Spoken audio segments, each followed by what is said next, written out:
दरमियान में वो तराजू लेके बैठ जाए।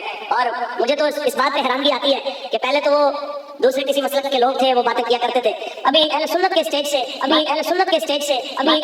स्टेज से बातें शुरू हो जाए और दरमियान में जनाब मौलवी साहब काजी बन के बैठे हैं और वो फैसले कर रहे हैं कि जनाब इस मामले में सिद्दीक अकबर बरहक है और जनाब आला इस मामले में सैयदा पाक जनाब उनका मुझे तो लफ्ज़ भी नहीं बोले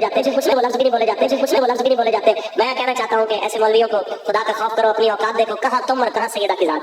जब ये नारा लगा बेखता बेगुनाह मुआविया रज़ियल्लाहु ताला अन्हु, इस पर कुछ लोगों को एतराज हुआ। वो एतराज उस वक्त उन लोगों का मुआखजा करना चाहिए था। हमने तो किया भी था कि यहां हजरत सैयदना अमीर मुआविया रज़ियल्लाहु ताला अन्हु को बेखता और बेगुनाह कहने से मौला अली रज़ियल्लाहु ताला अन्हु का हक पर होना उस पर कोई ज़रब नहीं लगती। वो अपनी जगह हक पर हैं और ये भी बेखता बेगुनाह हैं, क्योंकि इनका गुनाह और खता बमाना गुनाह तब होता जब इब्तिदाए इज्तिहाद में इनके दिल में दुनिया होती।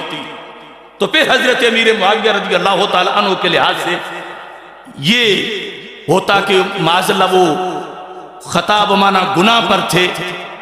तो इब्तिदाए इज्तिहाद में शर्फ़े सोहबत को सामने रखते हुए कि जिनकी तजल्लियात 14 सदियां बाद भी दिलों को रोशन कर रही है, तो जो उनके सामने बैठे थे उनके दिल सरकार ने कितने रोशन किए होंगे। उनके सामने पूरी दुनिया की एक मच्छर के पर के बराबर भी हैसियत नहीं हो सकती इस्लाम के गलबा के मुकाबले में।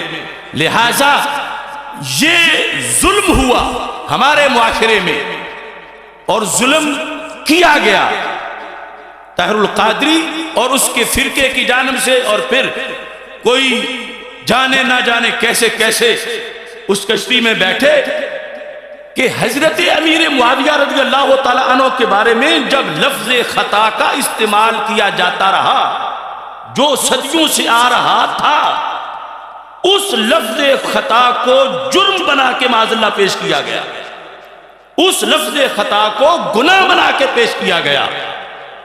जबकि 14 सदियों का अहले सुन्नत का अकीदा था कि जहां खता बमाना गुनाह या जुर्म है उस मरहले में तो दोनों ही हक पर थे।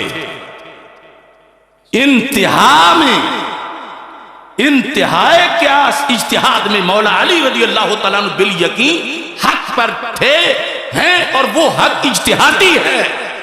और हजरत अमीर मुआविया रज़ियल्लाहु ताला अन्हु उस हक तक ना पहुंच सके कोशिशें बिस्यार के बावजूद, तो रब ने उस कोशिश पर उन्हें भी सवाब अता फरमा दिया। अगर उस वक्त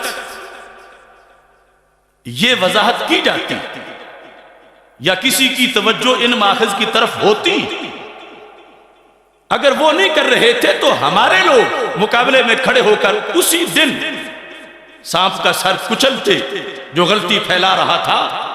तो आज ये अवाम को अजीबो गरीब मालूम ना होता।